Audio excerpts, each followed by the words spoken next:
Et on va tout de suite rentrer dans cette discussion, ma chère Diana, si tu en es d'accord, avec la première question que j'ai envie de te poser, bien simplement si tu peux te présenter succinctement. Bonsoir Jérôme. Merci beaucoup de m'avoir invité pour cette émission de Message. Je suis très heureuse d'être ici avec vous. Donc je m'appelle Diana Filipova. Je suis essayiste, romancière et je travaille dans le champ du politique. Donc je suis collaboratrice au cabinet d'Anne Hidalgo. Voilà. Alors, ma chère Diana, si on peut rentrer rapidement dans le vif du sujet, on parle de nouveaux modèles démocratiques, de nouvelles pratiques démocratiques, mais j'aimerais bien qu'on commence par définir un peu les thèmes, ou en tout cas les mots qu'on utilise de plus en plus fréquemment aujourd'hui, de démocratie participative, démocratie délibérative, démocratie directe, voire liquide. Est-ce que tu pourrais nous donner quelques définitions clés pour qu'on soit tous à peu près au même niveau d'érudition, ou presque?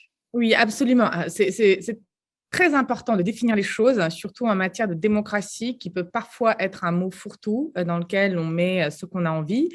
Néanmoins, cette multiplication d'épithètes et de définitions ces dernières années, je crois, est déjà en soi révélatrice de ce qui peut clocher avec la démocratie aujourd'hui. C'est que plus on a plus on a besoin de la définir, peut-être que moins on sait ce que c'est. Plutôt que de donner des définitions un peu académiques, je pense qu'il est utile de montrer quel type de débat se cache derrière chacune de ces définitions. Donc, bien sûr, la question de la participation, démocratie participative, elle interroge la place du citoyen dans le fonctionnement d'un processus de décision.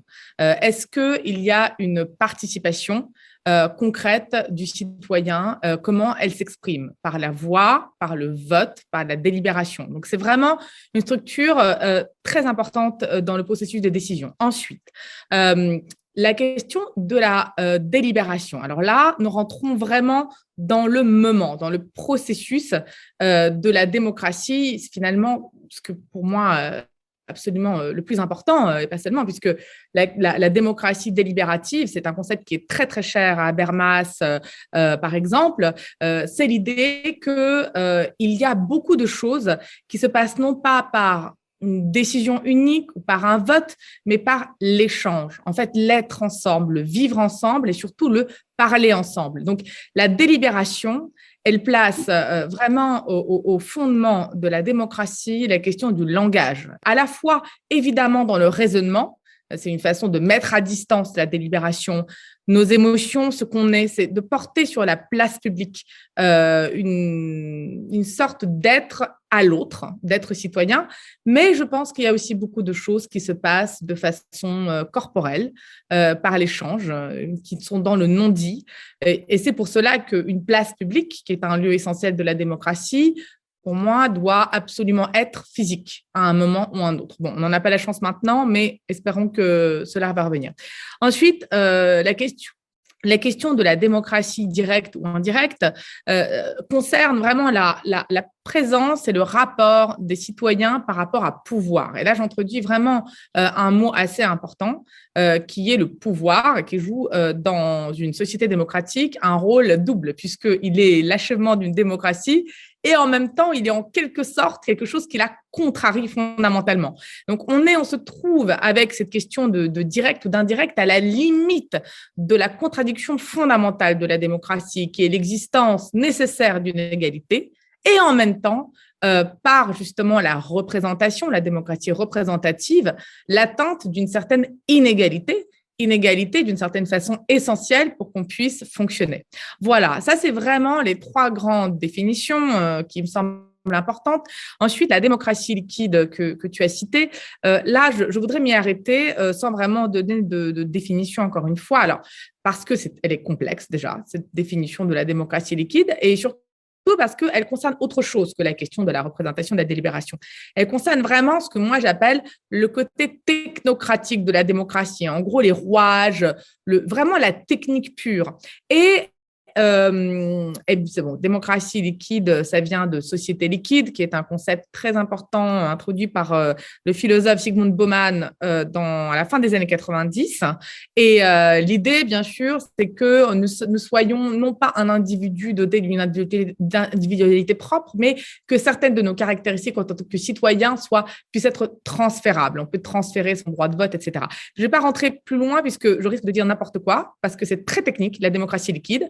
Comme toute la technocratie de la démocratie est toujours assez complexe, on risque de s'y tromper. Et surtout, je crois que c'est une tendance à remplacer par certains, justement, de ces mouvements néo-démocratiques, la question vraiment philosophique et politique de la démocratie par une obsession pour ces mécanismes. Vous voyez, par exemple, je pense à toutes ces associations qui vont commencer par inventer une nouvelle gouvernance qui n'aurait jamais existé, très complexe, forcément égalitaire, etc., qui souvent occulte justement la question de qui exerce le pouvoir et qui décide et comment la décision arrive jusqu'au bout.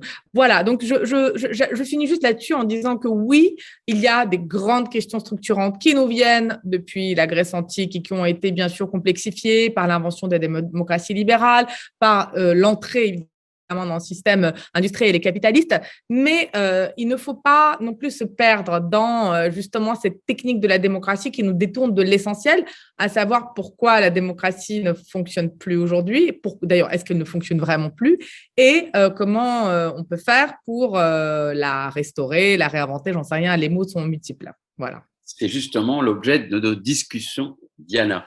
Alors justement, si on parle de ces exemples, c'est marrant, deux choses. Un, tu as parlé presque du corps sensible du citoyen et de son intervention dans le champ démocratique, alors qu'on a l'impression que ces nouveaux modèles démocratiques sont finalement très liés à l'apparition, à l'utilisation du numérique, donc quelque chose de plus désincarné. Donc, j'aimerais bien que tu me parles de ça. Et puis, que tu me dises qui, pour toi, un exemple de ces nouvelles pratiques démocratiques qui te semble un début d'aboutissement aujourd'hui. Un exemple. Deux questions, donc, pardon. Donc, deuxième question, c'est à quoi donc les exemples de ces pratiques alternatives. Alors, je crois que finalement, encore une fois, comme je le disais avant, l'idée de l'invention d'une nouvelle pratique démocratique me semble vraiment erronée. En général, on se situe quand même dans une continuité où tout a déjà plus ou moins été inventé et où pour des raisons d'environnement, de technique, bien sûr, de réseaux sociaux, on y reviendra, on en vient à leur donner une forme particulière. Mais ces dernières années, en tout cas en France, par exemple, je crois qu'il y a eu plusieurs exemples de pratiques démocratiques, en tout cas très, très locales ou très délibératives. Je pense, par exemple, à l'introduction du budget participatif à Paris, qui évidemment existait ailleurs, mais que nous avons adopté à Paris. Et aussi, un exemple très important, même s'il n'a pas abouti, qui me semble important de citer, c'est vraiment la Convention citoyenne pour le climat, qui a placé un sujet extrêmement complexe, extrêmement chaud, pour le coup, entre les mains d'une assemblée citoyenne. Et je reviendrai un peu là-dessus plus tard, si tu me le permets. Ce n'est pas parce qu'elle a échoué, pas parce que les citoyens ont échoué, mais parce que échoué, c'est un peu dur comme mot, je trouve. Parce que le processus je trouve que le mot échoué est un peu dur, parce que le processus a existé, c'était une expérimentation qui a fait bouger quelques lignes, etc. Oui, alors évidemment, ça fait bouger des lignes, ça c'est absolument certain. Et c'est pour ça que je ne parle pas vraiment d'échec, mais plutôt d'un échec de l'aboutissement, puisque ce qui devait arriver, à savoir que ce processus délibératif ait une efficacité dans la loi, n'a pas abouti. Et ça, pour moi, c'est une chose très importante qu'il ne faut jamais oublier dans ces nouveaux modèles démocratiques, c'est l'efficacité. Bien sûr, la délibération, je l'ai dit en soi-même, je l'ai dit quelques minutes plus tôt, est essentielle, parce que c'est là où se pratique justement la conflictualité nécessaire à la démocratie, en gros, ce désaccord organisé. Néanmoins, ce désaccord organisé en général, parvient à des décisions. On ne parvient pas à des décisions, mais cela veut dire aussi quelque chose.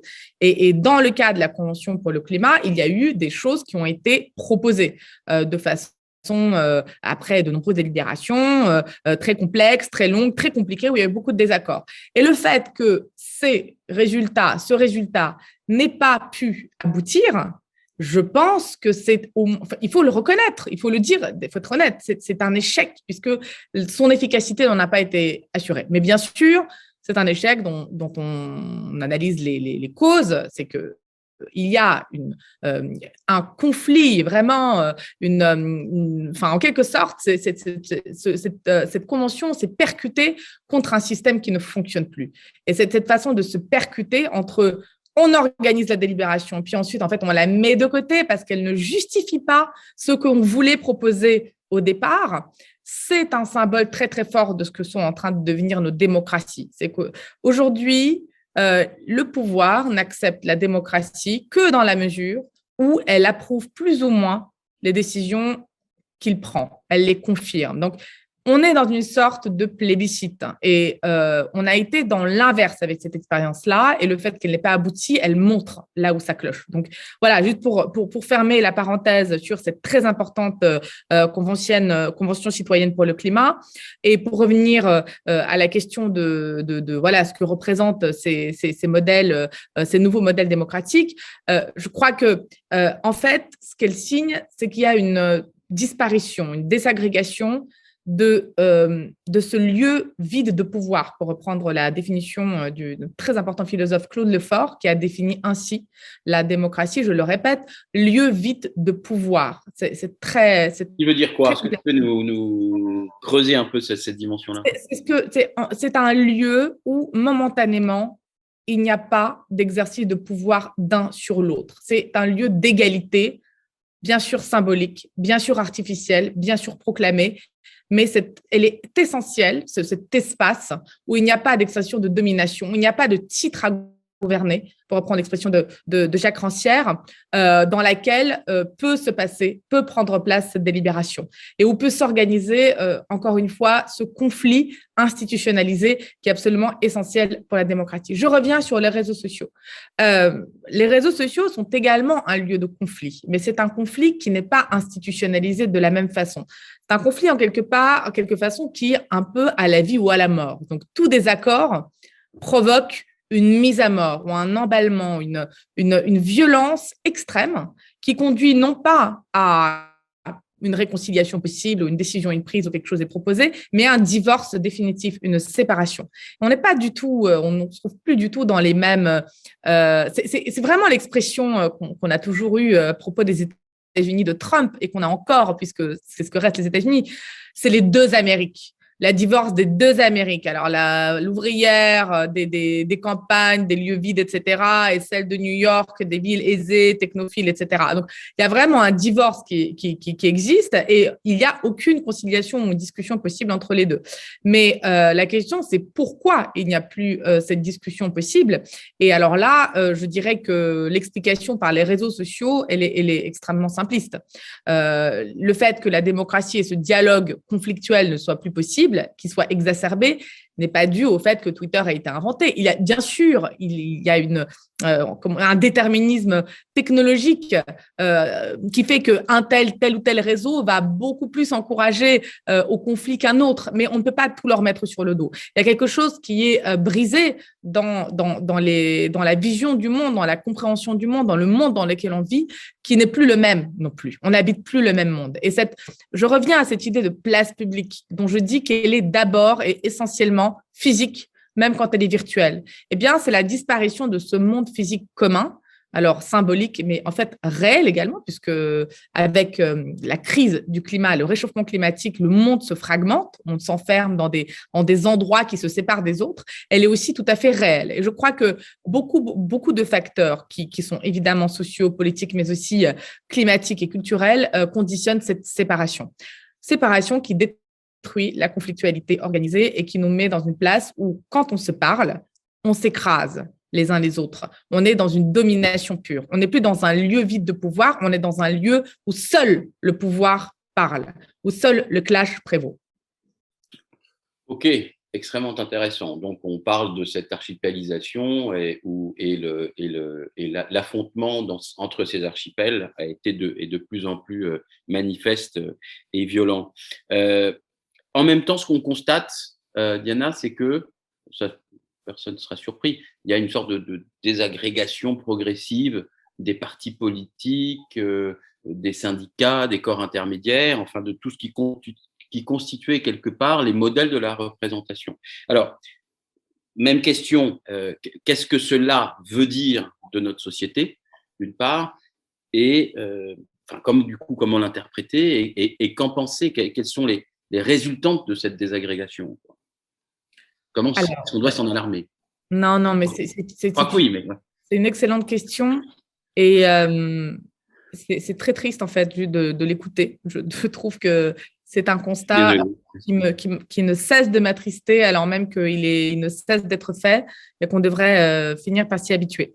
Alors, cette désagrégation, cette destruction, bon, je voudrais déjà commencer par une note positive parce qu'on est vraiment un peu dans le noir, dans le chagrin. Elle n'est pas si forte en réalité que ce qu'elle est dans le symbole. C'est-à-dire qu'il y a encore des corps intermédiaires, il y a encore des partis politiques, on le voit, on le revoit aux élections, etc. Oui, il y a une crise terrible de représentativité, de légitimité vis-à-vis du public, mais ce sont encore eux quand même qui structurent le débat et même les processus de désignation des candidats, etc. Donc, on voit bien à quel point la primaire populaire, hein, par exemple, qui justement veut s'abstraire de ces corps qui ne fonctionnent plus, mais d'une façon toute différente qu'En Marche, pas du tout en disant cela n'existe plus, mais essayons de les embarquer dans une réflexion commune. Et c'est très important que cela existe, cela continue à se faire. Elle a du mal à prendre, en fait, finalement. On regarde encore beaucoup les primaires, les conventions, les débats entre les candidats aux primaires. Donc,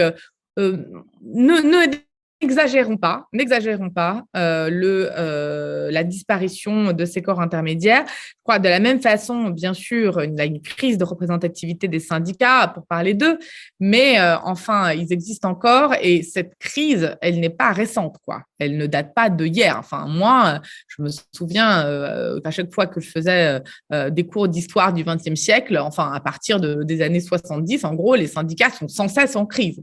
Donc, j'ai dit quelque chose d'important, les années 70, puisque l'idée que je voudrais vraiment faire passer, c'est que cette destruction, c'est pas une destruction naturelle. Donc, il n'y a pas comme... On ne peut pas dire que c'est le sens de l'histoire. Vous savez, vraiment ce terme qui est très utilisé, ah bah, c'est le sens de l'histoire. Moi, je trouve que c'est vraiment une explication solutionniste qui est très dangereuse. S'ils sont en crise, c'est que c'est aussi peut-être quelque part une volonté de ne plus se reposer de la part de certaines élites sur ces corps intermédiaires bien embêtants, puisque eux, ils vont s'insinuer dans cette parfaite, finalement, reproduction, dans cette production de lois qui n'obéit qu'à une production technocratique de lois, de règles, de réformes, etc.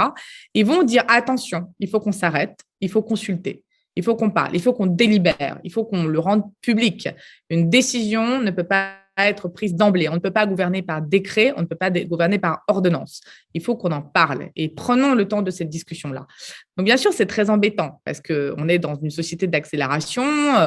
Les lois doivent passer, tout le monde, chacun sait qu'il a raison, enfin croit qu'il a raison, que les réformes doivent aller dans ce sens, etc. Donc, il y a depuis les années 70, et je cite ce moment-là, puisque c'est vraiment le moment que donc Bourdieu appelle la révolution conservatrice, en gros le tournant néolibéral, où on voudrait qu'il y ait moins de pouvoir à ces corps intermédiaires qui représentent les citoyens pour pouvoir passer plus rapidement des décisions de privatisation, de libéralisation du marché financier, de flexibilisation du marché du travail, de la destruction du droit, etc. Donc, voilà, ce n'est pas un hasard, c'est quelque chose qui obéit à une décision très consciente de se débarrasser un peu de ces mecs-là, quoi, de ces gens-là voilà, qui ont été investis, parfois élus, même parfois mal élus, avec un taux de participation catastrophique, enfin pas plus catastrophique que les dernières régionales, hein, mais néanmoins catastrophique comme on en juge. Et voilà, c'est très important de comprendre ça. C'est la disparition organisée d'une certaine démocratie délibérative, sachant que cette démocratie est considérée comme un obstacle à la volonté justement de ceux qui sont au pouvoir de conduire les réformes qu'ils veulent et surtout de se reproduire d'année en année, de mandat en mandat, sans être empêchés et sans être embêtés. Voilà. Donc, on en vient à une idée que je prends un peu le temps de développer, je crois qu'on a un peu le temps et je crois que cette idée que je voudrais… Oui, prends ton temps, c'est pour ça qu'on est là, voilà. On a le temps de développer. En fait, donc sans revenir sur ce tournant néolibéral des années 70-80, dont je reparlerai un peu plus tard, je voudrais vraiment revenir à la question de c'est quoi la démocratie. En fait, la démocratie, c'est une idée scandaleuse. Donc, ce que je vous dis, c'est en ce moment, c'est très fortement inspiré d'un livre qui s'appelle La haine de la démocratie, un livre majeur qui date de 2005, publié à la Fabrique par Jacques Rancière. Donc, il fait 100 pages. Vraiment, s'il y a un livre que vous devez lire sur la démocratie, à part les dialogues de Platon, mais bon, voilà, c'est celui-là. Il fait 100 pages, il est très dense, très complexe, mais il dit beaucoup de choses que personne n'a réentendu. Voilà, c'est un tournant, voilà, dans la réflexion. Et Jacques Rancière explique, c'est que la démocratie a toujours été considérée comme scandaleuse. C'est une sorte de petite révolution permanente qui à la fois est célébré par tout le monde parce que c'est bien de se dire démocrate et en même temps qui ne cesse de surprendre par sa capacité vraiment radicale, de radicalité qu'elle porte. Alors même qu'aujourd'hui, c'est notre régime, c'est notre état du monde, la démocratie, celui dans lequel on voudrait être. Donc, il y a vraiment une célébration. Pourquoi en fait, déjà, pourquoi elle est scandaleuse? Elle est scandaleuse, encore une fois, parce qu'elle nous met sur un pied d'égalité pendant un moment. Elle est contre l'autorité. Bien sûr, une autorité, cette opposition à l'autorité, elle est circonscrite à un espace-temps qui est donné, celui par exemple du vote, ou celui des élections, ou celui du débat. Mais il existe. Et cet espace-temps, on est tous personne ne préexiste avec son héritage ou avec une autorité qui serait divine, etc. C'est très, très difficile à supporter pour ceux qui considèrent que le pouvoir justifie une supériorité, intrinsèque ou pas, donc méritocratique ou pas, néanmoins, une supériorité qui se doit d'être conservée en toute situation. Donc, qui nie en fait la possibilité même que des espaces d'égalité absolue puissent exister. C'est pour ça que la démocratie est considérée comme scandaleuse. Et donc, il y a cette petite musique finalement qui résonne depuis les années 70, c'est que bon, bien sûr, la démocratie, c'est bien, il faut la célébrer, il faut faire la révolution démocratique partout, etc. Mais en même temps, les décisions qui sont prises démocratiquement sont considérées comme mauvaises, en gros. Voilà. Le vote de 2005 contre le traité de l'Union européenne, c'est une mauvaise décision. Donc, en fait, on va organiser l'adoption de ce traité sans tenir compte du vote parce que les citoyens ont tort. Ils ont eu tort, ils n'ont pas compris, ils sont bêtes. Le peuple ne peut pas prendre des bonnes décisions lorsque ces décisions n'ont pas été par avance validées pour le pouvoir. Donc, ce que dit Rancière, et je le cite maintenant, c'est que l'individualité, c'est ce qui nous constitue comme un individu incommensurable à égalité avec l'autre. L'individualité est une bonne chose pour les élites. Elle devient un désastre de la civilisation si tous y ont accès. Donc, voilà, c'est vraiment… Qu'est-ce qu'il entend par individualité?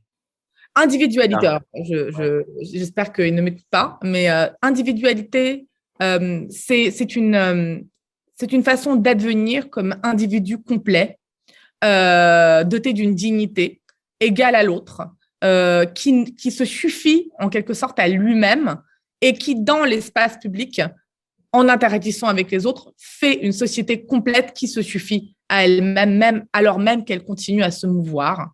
C'est vraiment une idée de dignité, quoi. Le monde est en soi. Le monde est en soi. Et soi est pour le monde, mais le monde est en soi. Donc, nous ne sommes pas des numéros, nous ne sommes pas des machines. Il y a une individualité qui est constitutive et qui est très importante, qu'il faut écouter. Donc, un vote n'est pas seulement un vote, quoi. C'est pas quelqu'un qui allait mettre un bulletin dans l'urne. C'est l'expression du monde entier en un vote. Et ce monde entier est individualisé. C'est vraiment une idée, pour le dire autrement, c'est une sorte d'universel singulier. Donc, cela donne, on le comprend bien, à cette grande masse de peuple, parce que peuple, masse, enfin, c'est extrêmement péjoratif en général comme terme qu'on utilise. Parler d'individualité dans la démocratie, c'est reconnaître à chacun dans cette multitude un statut d'universel singulier. Et c'est beaucoup, et c'est beaucoup trop lorsque ces individuels singuliers, ensemble, prennent une décision qui ne plaît pas, qui ne répond pas à un champ. Alors, je prends l'idée, moi, je ne prononce pas du tout quand je dis ça sur je ne donne pas mon avis sur est-ce qu'il aurait fallu voter oui ou non pour le traiter. Je ne pense pas du tout à un niveau de contenu, mais plutôt vraiment à un niveau de réflexion. Comme d'ailleurs, on a dit, on a pu dire en 2016, avec l'élection de Trump, le peuple américain est le peuple le plus bête du monde et sont trompés. Alors, Dieu sait que Trump, pour le coup, on ne peut pas me soupçonner d'être pro-trumpiste. Je pense que ça participe d'un même mouvement de considérer comme nul et non advenu, comme des erreurs de l'histoire, des décisions qui ne vont pas dans notre sens. Voilà.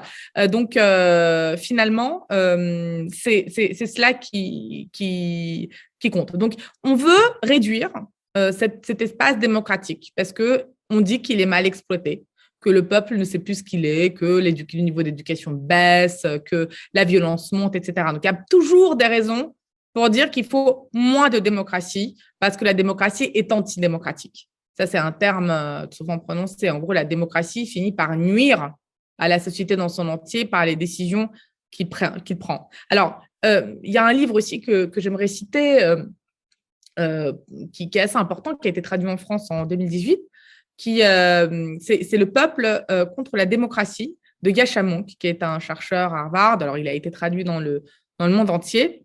Et vraiment, ce livre, je le considère également important, peut-être pas pour les mêmes raisons que tout le monde.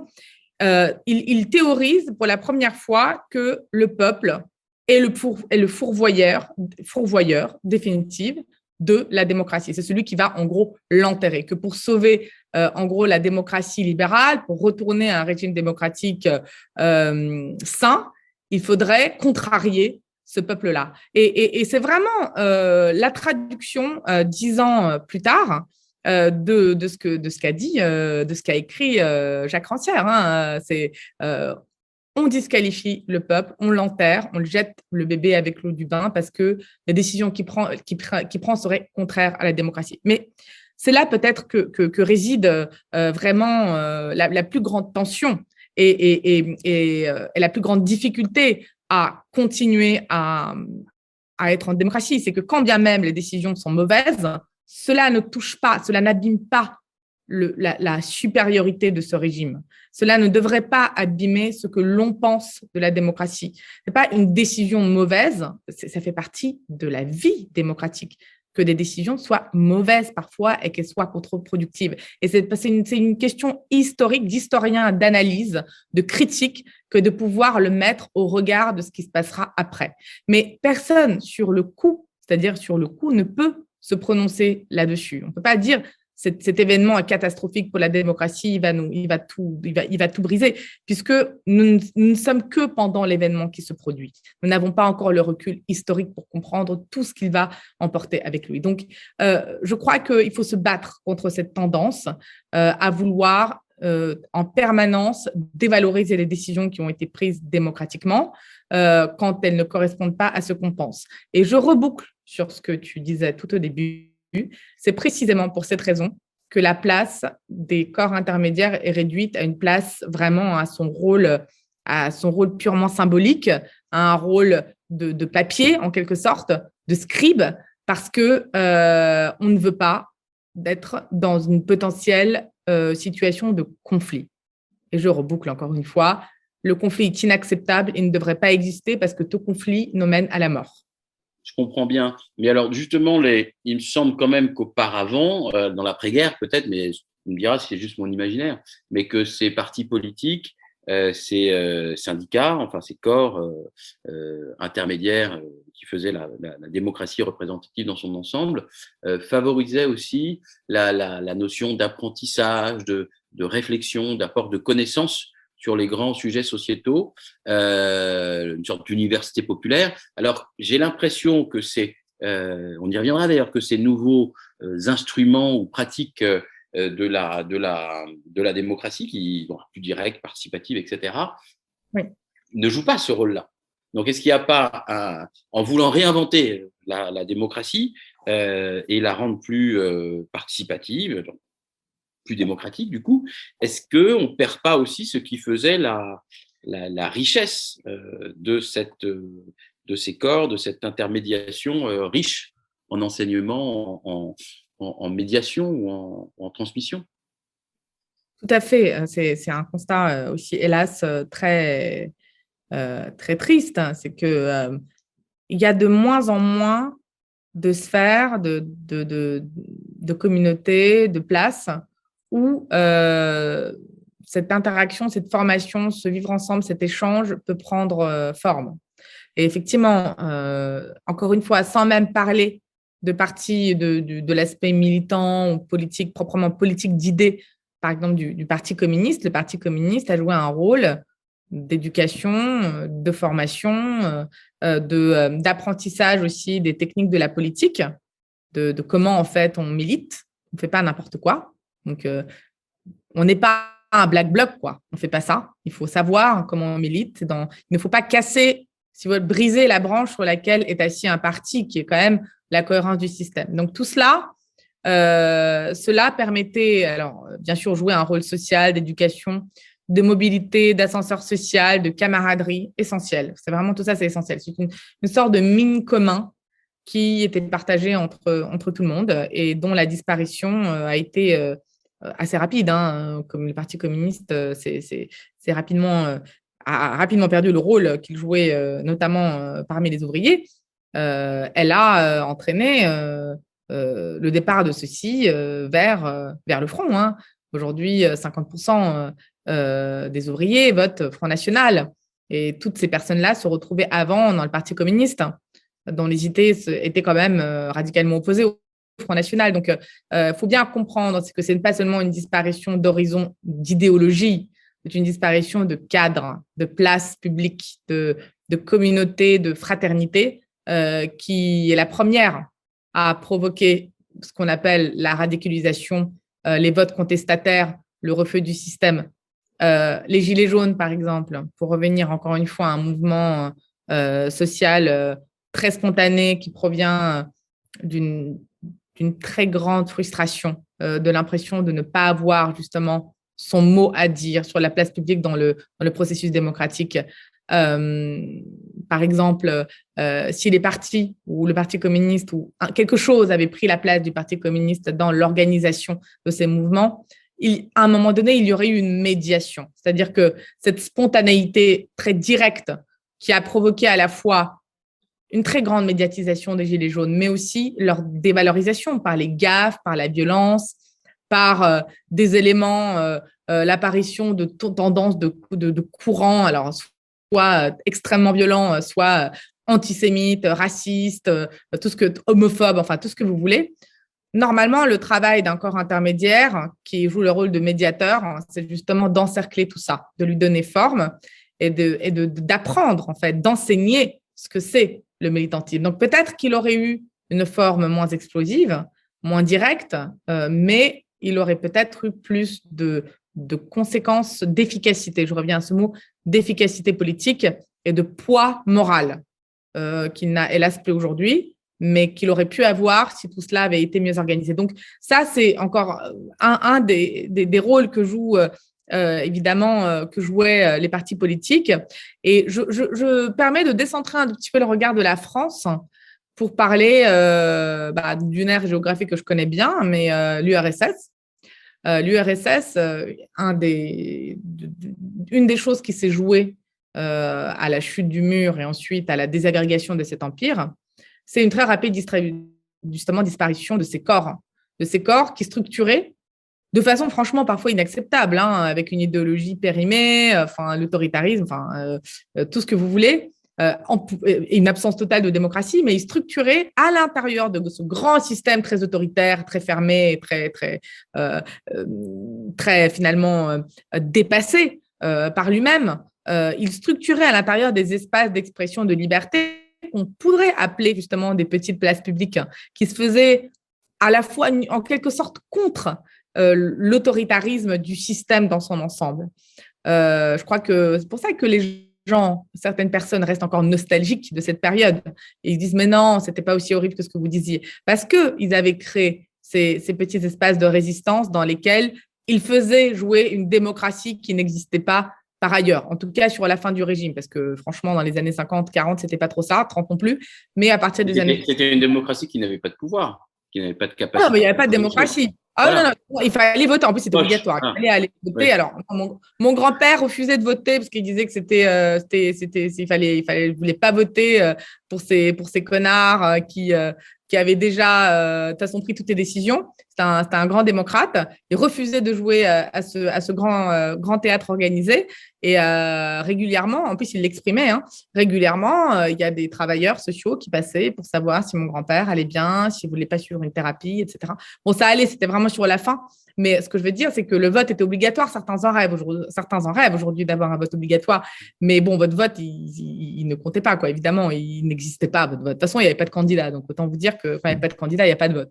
On devrait parfois y réfléchir aussi chez nous. Voilà, donc... mais ce que je veux dire, c'est qu'il faut comprendre que il n'y a pas un tout homogène. C'est qu'il y a un système et à l'intérieur des espaces. Et quand ces espaces disparaissent brutalement, comme cela a été le cas en URSS, ils emportent sur leur passage notamment cette très importante socialisation et solidarité qui permet aux gens d'exister un peu envers et contre tout. Envers et contre un gouvernement, un régime politique d'absolue domination très autoritaire, parfois très violent. Il crée vraiment des poches de solidarité organique. Donc, en regardant un peu ce qui s'est passé, on peut comprendre pourquoi aujourd'hui, eh bien, non, il n'y a pas de démocratie en Russie, quoi. Il y a peut-être probablement moins, d'une certaine façon, de démocratie en Russie aujourd'hui qu'en 1984, 85, quand le régime était vraiment bien endormi, bien dégourdi, la perestroïka. Presque vacillant, oui. Voilà, et quand les poches de solidarité dont je te parlais tout à l'heure, en fait, étaient en train de prendre une importance vraiment proprement politique. Il y a eu ce moment un peu magique qui a duré 6-7 ans avant la chute définitive, et ça a été une des raisons pour lesquelles les gens ont cru qu'on était en train de passer à une vraie démocratie. Et en fait, non. Voilà. Mais alors, justement, si on revient en France, tu veux bien, oui. Comment, justement, faire revivre, rejaillir de nouveau cette soif, parce qu'on dit que la démocratie s'appauvrit. Bon, ok, mais et que tu dis que les nouveaux modèles ne sont peut-être pas à la hauteur de l'ambition démocratique qu'on devrait avoir. Mais du coup, qu'est-ce qui permettrait, qu'est-ce qui nous permettrait, qu'est-ce qui nous permet aujourd'hui de penser? Est-ce que c'est des outils? Est-ce que comment arriver à faire rejaillir cette ambition? Je n'ai pas dit qu'ils n'étaient pas à la hauteur. Ce que je voulais, justement, ce que je voulais dire, c'est que eux, ils étaient là parce qu'on avait besoin de démocratie, que nous sommes des êtres essentiellement élevés dans une culture démocratique et que nous en avons un besoin irrépressible. Et ces formes de démocratie, d'ailleurs, absolument aucun jugement de ma part sur leurs valeurs intrinsèques, étaient nécessaires pour organiser ces communautés et ces places publiques qui sont en train de disparaître. Elles sont fondamentales. Donc, en fait, évidemment, les gens, quand on leur dénie ou quand on ne leur permet pas une participation classique dans cette démocratie représentative qui ne fonctionne plus, ou en fait, on a l'impression qu'on vote pour rien, ou notre vote ne compte pas, ou quoi, ou en fait, en réalité, c'est une minorité qui élu le représentant de la majorité. Enfin, il y a vraiment cette idée que ça ne fonctionne plus, donc ils essaient de trouver d'autres débouchés. Et ces débouchés, alors attention, hein, c'est pas partout, c'est dans certains territoires qui ont cette culture d'auto-organisation, de décision pour soi, etc. Et c'est certaines classes sociales qui sont en fait plutôt des classes moyennes, supérieures, très éduquées, qui ont elles aussi l'impression d'être dans un processus de déclassement, à la fois économique et vis-à-vis du pouvoir. Et eux, ils investissent énormément et il faut les remercier pour ça parce qu'ils font vivre l'idée de la démocratie, ce champ en essayant, en disant, bon, bah, puisque le gros truc ne marche pas, nous, on va essayer de trouver des alternatives, on va essayer de les développer et on va pas attendre que quelqu'un arrive pour faire une réforme, une sixième république, une nouvelle constitution qui, enfin, redonne du pouvoir aux citoyens, au Parlement, au corps intermédiaire, etc. Si je devais caricaturer, je dirais que les classes sociales intellectuelles un peu déclassées s'intéressent aux formes nouvelles de démocratie participative et autres, et que les classes sociales plus basses, c'est pas très joliment dit, mais déclassées elles aussi, les anciens ouvriers, vont vers les extrêmes ou vers l'abstention. Et que du coup, ça veut dire que la démocratie telle qu'elle est aujourd'hui est presque prise par une élite technocratique qui réinvente la démocratie à sa sauce pour garder son pouvoir. Je caricature, mais est-ce que c'est très loin? Oui, alors je me garderai surtout de dire, de confirmer cela parce que ça demande qu'on s'y penche de près. C'est une idée, oui, c'est une idée qui, comme ça, me semble pas complètement absurde. Mais encore, il faut faire très attention puisque, en fait, quelqu'un l'a posé la question dans le chat, mais ils ont ce qu'on appelle les déclassés, quoi, enfin les gilets jaunes ont aussi essayé d'investir les ronds-points pour les nouvelles places publiques, c'est l'église du village, les ronds-points en quelque sorte. Voilà, l'église du village, etc. Donc, même s'ils n'ont pas forcément les ressources d'intellectualisation, et ça, franchement, je suis désolée, mais la démocratie ne présuppose pas la maîtrise d'un titre intellectuel pour pouvoir prendre des bonnes décisions, justement. Mais elle nécessite d'être dans un état qui apporte la connaissance. Absolument. Il faut qu'il y ait une structure générale dans laquelle on peut le faire et qu'il y ait une transmission, une circulation des connaissances, du capital, des moyens, des savoirs, de tout cela. Parce que, évidemment, on est de moins en moins aujourd'hui en France et dans d'autres pays européens. Mais oui, il y a cette idée de on déborde par là où on peut. Donc, vu que c'est bouché, on déborde par là où on peut. Et bien sûr, les profs vont plutôt aller essayer de reconstruire des places de délibération en investissant des nouvelles façons de prendre des décisions, etc. Et ceux qui n'ont pas ni cette culture, ni la possibilité de le faire, tout simplement parce qu'ils n'ont pas les liens ou les réseaux nécessaires pour cela, vont le faire autrement. Mais dans les deux cas, il faut bien comprendre que, parce que, en gros, pour le dire simplement, c'est bouché, quoi. C'est bouché, il n'y a nulle part où aller et il faut bien le faire d'une façon ou d'une autre. Donc, il ne faut surtout pas qu'il cesse de le faire, mais encore une fois, en fait, je suis désolée, tout cela ne va pas fonctionner sans une réforme un tout petit peu plus globale. Ça veut dire quoi une réforme plus globale? Qu'est-ce que tu entends par? Alors, quelles sont les réformes qu'on devrait adopter dans un futur proche si on veut vraiment… C'est-à-dire, je te pose la question, tu es élue présidente, hop, qu'est-ce que tu prends comme 3 ou 5 mesures pour refonder cette démocratie, la rendre plus vivace? Oh là là, ça c'est vraiment une question… Alors, je parle vraiment que pour moi, hein, je précise. Moi, je suis là en tant qu'essayiste, etc. Je ne parle pour personne d'autre, vraiment. Je ne représente personne.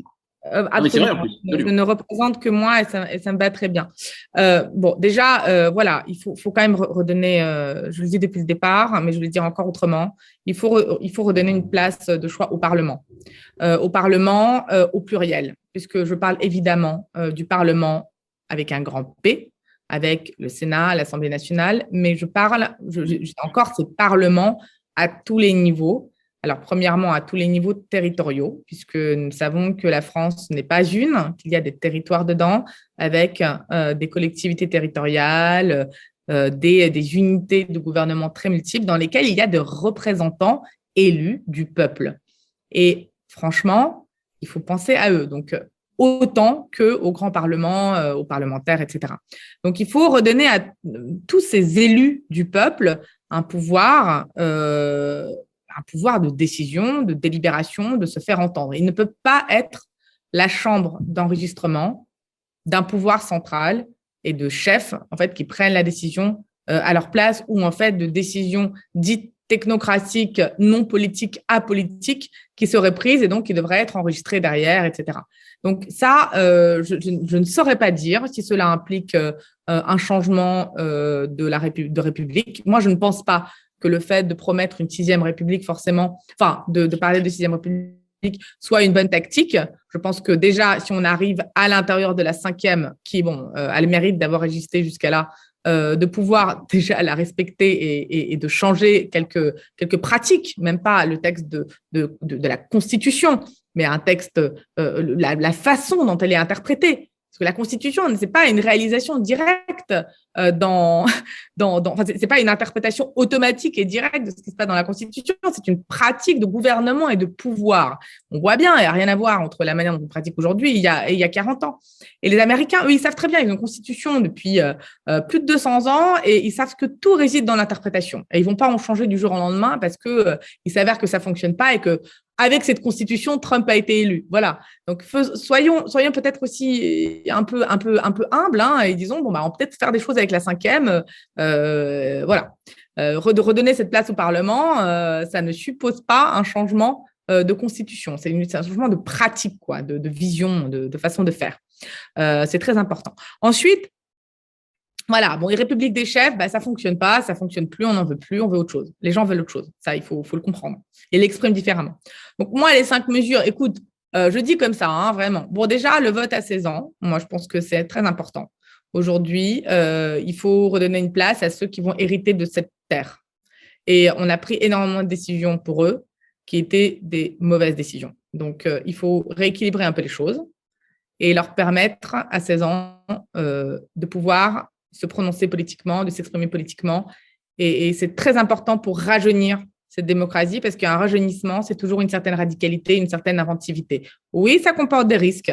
Ça fait partie de la démocratie de prendre des risques. Si on ne veut pas prendre de risques, on se fait une bonne petite oligarchie ou un bon petit autoritarisme avec un mec qui règle tout, à la limite un ordinateur si on le veut vraiment.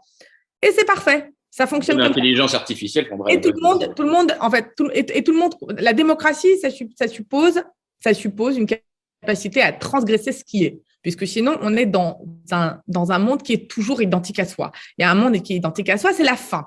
C'est comme ça que tous les empires ont chuté. Donc, on n'a pas trop envie d'être dans cette situation, même si on l'est de plus en plus. Donc, voilà, le vote à 16 ans. À 16 ans, on est capable, je veux dire, de supporter une course à la réussite permanente, une mise en compétition, l'angoisse de l'avenir, Parcoursup. On est capable de supporter tout ça. Je pense qu'on peut aller voter, franchement. Voilà. Toutes les expérimentations qui ont été conduites là-dessus ont toujours très bien fonctionné. Bon, voilà. Je ne vais pas m'étendre là-dessus. Ensuite, bon, alors, ça découle naturellement de tout ce que j'ai dit. Encore une fois, c'est vraiment plus dans la pratique que dans la loi. C'est de réintroduire à tous les niveaux un dialogue social à l'intérieur de corps intermédiaires. Donc, un dialogue social organisé. Leur redonner la place qui est la leur dans les grandes questions sociales, politiques, etc. Bon, ça, c'est la deuxième chose. Ensuite, je l'ai également dit en préambule quand j'ai parlé des parlements à tous les niveaux, de redonner la place au Parlement. Je crois que nous devons vraiment travailler avec les territoires. Il faut revenir à une idée de la décentralisation des décisions, mais pas une décentralisation au sens où il y aurait une déconnexion entre les décisions, en gros, qui sont prises par les territoires et les collectivités et, en gros, la France centrale. Ce n'est pas une question de séparatisme des territoires, c'est une question de fluide, d'échange, je ne sais pas, ce terme est très éculé, mais de collaboration en bonne intelligence, quand bien même, encore une fois, nous avons des désaccords. Donc, ce n'est pas une décentralisation contre l'unité de la France, c'est une multiplicité d'échanges qui va pour plus d'unité dans la discussion, dans la diversité. Donc, je n'ai aucune solution pour bien l'organiser. Je ne sais pas, il faut probablement refaire un acte X de la décentralisation en repartant un peu à zéro, mais je ne vois pas comment aujourd'hui on peut continuer avec des élus qui ne sont pas écoutés, qui ne sont pas pris en compte, qui ont l'impression d'exister dans leur coin très loin de Paris ça ne fonctionne pas. Et en fait, on se coupe de l'immense richesse politique, de l'inventivité des territoires, de ce qu'ils peuvent en fait nous donner comme matière à changer les choses. Voilà. Ça, c'est la troisième chose. Bon, encore une fois, mon quatrième point serait d'inverser cette logique de séparation dont j'ai parlé tout à l'heure, qui est une séparation à tous les niveaux bas. Comme je vous le disais, la séparation entre ceux qui décident et ceux qui obéissent, la séparation entre les territoires, en fait, avec le point central et les autres, la séparation entre les classes sociales, de plus en plus fragmentées, et qui ont créé toute une frange de la population qui se sent en marge. Je ne dis pas qu'elle est forcément en marge, parce qu'encore une fois, entre la perception symbolique et l'intégration effective, il peut y avoir un écart. Mais en fait, à un moment donné, c'est une profession réalisatrice. Ceux qui se sentent en marge agissent comme s'ils étaient en marge. Donc, ils se retirent des décisions dont ils considèrent en plus qu'ils ne les prennent pas en compte. Ils considèrent qu'ils sont sur des territoires oubliés. Alors, nous le savons depuis très, très longtemps avec les banlieues. La crise des banlieues ne fait que s'empirer. En fait, on n'en entend plus parler parce que tout le monde a baissé les bras. Le plus banlieue, on n'en entend même plus parler. Enfin, je veux dire, il y a quand même une classe politique aujourd'hui qui considère que, voilà, on n'a plus rien à faire. Enfin, c'est extrêmement problématique. Et enfin, je crois même il faut remédier à la séparation qui est à l'intérieur de nous. C'est-à-dire, je développe cette idée dans mon livre Technopouvoir qui parle notamment des relations entre le politique et les techniques. Et pour revenir à ce que tu disais sur les réseaux sociaux, sur Internet, nous ne sommes même pas des êtres qui ne voyons pas des personnes en face de nous. Nous sommes aussi intérieurement fragmentés. Nous sommes un ensemble de données, quoi. Nous sommes objectivés. Et cette objectivation, elle est le contraire de la nécessaire subjectivité dans la démocratie. Elle est aussi une brèche très importante creusée dans… Alors, je vais employer un terme un peu barbare, mais c'est l'intersubjectivité. C'est cette capacité, en fait, à raisonner, à échanger à un niveau qui est infra-intellectuel, infra-raisonnable. Donc, je disais tout à l'heure la question des corps, etc. C'est très important, ça. Et c'est ça qui fait que nous sommes à la fois, nous participons d'une même chose, mais que nous sommes extrêmement divers. Donc, c'est aussi cette séparation-là à laquelle il faut mettre un coup d'arrêt. Et pour cela, il y a quelque chose clairement à faire avec la manière dont fonctionnent aujourd'hui les réseaux sociaux, Internet, qui va de pire en pire. Personne ne peut plus rien faire. On a vu avec les Facebook Papers qui ont été révélés par Francis Hogan, qui a eu le courage de le faire, de prendre ce risque-là, avec la création de Meta.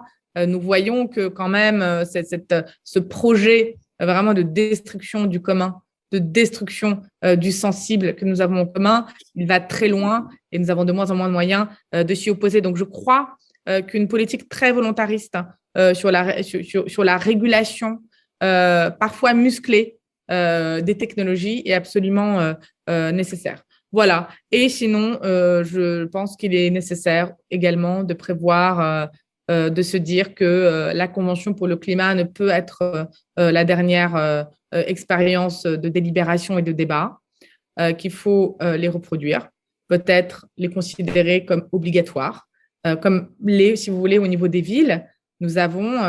encore une fois, je ne parle je ne parle pas du tout en tant que conseillère de la mer, mais je prends l'exemple dans les villes, à Paris par exemple, dans certaines grandes décisions, il y a forcément une consultation citoyenne, on donne de l'avis des citoyens, où ça permet de faire circuler l'information, de débattre, etc. Ça marche toujours très bien, c'est parfois difficile, c'est parfois compliqué, mais c'est nécessaire et je ne vois pas pourquoi nous ne reproduirions pas cette expérience démocratique au niveau de la France. C'est ce que dit d'ailleurs l'IRA, qui pose la question, dans un système qui touche à l'oligarchie, je résume, est-ce qu'il ne pourrait pas plus de conseils citoyens par tirage au sort pour aller vers plus de vraies représentations et une réelle responsabilisation citoyenne? C'est ce que tu dis. Absolument. Alors, vous savez, je vais parler de quelque chose qu'on cite assez rarement quand on parle d'assemblée citoyenne, mais qui m'a frappé moi, c'est le procès d'assises. Vous savez que pour être juré d'assises, vous êtes tiré sur liste électorale et que vous êtes choisi en fait pour assister à juger. En fait, c'est bien plus difficile de juger un homme, une femme, de condamner à 20 ans de prison que de passer, je ne sais pas moi, 30 jours dans une pièce à parler de notre futur, du climat, du social, etc. Et en fait, l'assise, les assises, on n'en parle pas assez. Moi, je considère qu'aujourd'hui, c'est un des derniers endroits vraiment de pratique effective de la démocratie en France. Est-ce que le fait que nous pourrions être tirés au sort, nous pourrions nous retrouver dans cette situation où nous devons exercer une certaine objectivité, où nous devons retenir les passions, la colère, les affects pour décider collectivement quelle est la réparation qu'on doit à une société, elle me paraît fondamentale. Et en fait, je pense que ça fonctionne. C'est difficile, mais ça fonctionne. Et je ne vois pas pourquoi ça ne fonctionnerait pas sur des sujets autrement moins dramatiques, pardonnez-moi, hein, mais que de décider des 30 ans à venir d'un homme, voilà, ou d'une femme. Il y a quand même une petite question, je prendrai avant la dernière. C'est la question du vote à 16 ans que met en avant Aude et qui dit très bien, je résume aussi, mais comment du coup former aux questions politiques parce que comment les jeunes de 16 ans peuvent voter aujourd'hui, parce que Parcoursup, évidemment, ce n'est pas une formation à la politique ou au sujet de la politique. Oui, alors, moi, mes enfants, ils n'ont pas du tout 16 ans encore. Voilà, l'aîné a 4 ans, donc je ne peux pas parler d'expérience sur cette question-là. Mais j'ai l'impression, en côtoyant les enfants de mes amis qui ont cet âge-là, qu'ils sont quand même sacrément bien formés pour certains d'entre eux. Même déjà à 14 et 15 ans, ils ont une très grande conscience politique. Alors, bien sûr, mon regard est biaisé puisque je tourne évidemment dans un certain milieu plutôt politisé où ces enfants ont baigné voilà, c'est comme les enfants de communistes, quoi. Il y a 30 ans, forcément. Bah, les fils de prof. Les fils de prof. Voilà, exactement. Donc, je pense que la réponse simple, une réponse simple serait de dire on va introduire des cours de démocratie dans les lycées, voilà. Mais je crains que ce ne soit pas la bonne solution, puisque en fait, c'est pas quelque chose qui s'enseigne, c'est quelque chose qui se pratique. Donc, je dirais plutôt dans le fonctionnement même de leur quotidien, une bonne préparation de ces enfants serait de les responsabiliser sur leurs choix. Et donc ça demande une réforme de la manière… Il y a des conseils de quartier, des conseils pour les enfants, des mini-assemblées pour enfants qui sont très intéressants. À Paris, il y a des conseils parce qu'il y a tout un projet sur, en gros, ce qu'on appelle la ville à hauteur d'enfant. Donc, en gros, quand vous faites 1m30 ou 1 mètre, vous ne voyez pas de la même façon. Sensiblement, vous ne percevez pas la ville de la même façon. Et je pense qu'on pourrait, dans les écoles, dans les collèges, dans les lycées, généraliser ces moments de décision démocratique. Et certains lycées le font, certains collèges le font, mais ce n'est pas une stratégie nationale à ce jour. Et d'ailleurs, aujourd'hui, l'éducation nationale est confrontée à une crise qui doit être également prise à bras le corps pour pouvoir réintroduire. En fait, il y a tellement de conflits, c'est tellement dur que l'introduction d'un nouvel espace de conflit ne serait pas forcément apaisée. Donc, je crois qu'il faut un peu apaiser les choses d'abord et puis ensuite introduire plus des moments de décision qui reviendraient aux enfants, pas seulement aux ados, parce qu'à 16 ans, s'ils vont voter, il faut qu'ils commencent à s'y préparer. Donc, mais à la limite, j'ai envie de te dire, ce n'est pas très grave parce que franchement, il y a des gens à 30 ans, 40 ans, 50 ans, 60 ans qui ont bien moins disposé et consciencieux pour aller voter que des enfants de 16 ans et on ne leur interdit pas le droit de vote. C'est ce que je veux dire. En fait, la démocratie ne suppose pas de titre intellectuel ou de savoir prérequis. C'est vraiment quelque chose, c'est un état général d'esprit qui suppose que vous pouvez… Diana, je suis obligée d'interrompre. Merci beaucoup, Diana. Merci beaucoup, à tous, Jérôme. Merci beaucoup. On n'a pas tellement ouvert la discussion aujourd'hui. Oui. Voilà. Merci, Diana. Au revoir. La vraie vie, j'espère. Merci. Au revoir.